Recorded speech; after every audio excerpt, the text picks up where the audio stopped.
నమస్కారం ఈటీవీ 360కి స్వాగతం. ముందుగా ప్రధాన అంశాలు.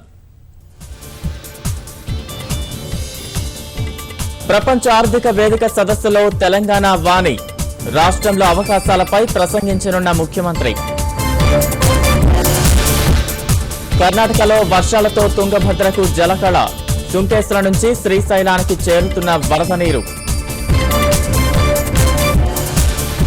ప్రజాకవికి అసలు సిసలు నివాళి, తెలంగాణ భాషా దినోత్సవంగా కాళోజీ జయంతి. నేడు కేంద్ర మంత్రివర్గం కీలక సమావేశం, ఉద్యోగులకు డిఏ పెంపుపై నిర్ణయం తీసుకునే అవకాశం.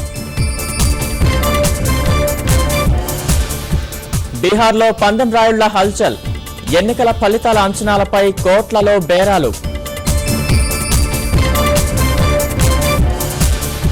యెమెన్పై సౌదీ అరేబియా వైమానిక దాడులు, పడవలో వెళుతున్న 20 మంది భారతీయులు దుర్మరణం.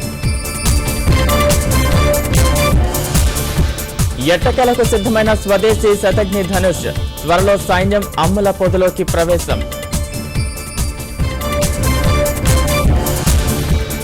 అట్టముక్కలే బెంచీలు, ఒకే కంచంలో భోజనాలు, హైదరాబాద్లో సమస్యల నిలయాలుగా సర్కారీ బడులు.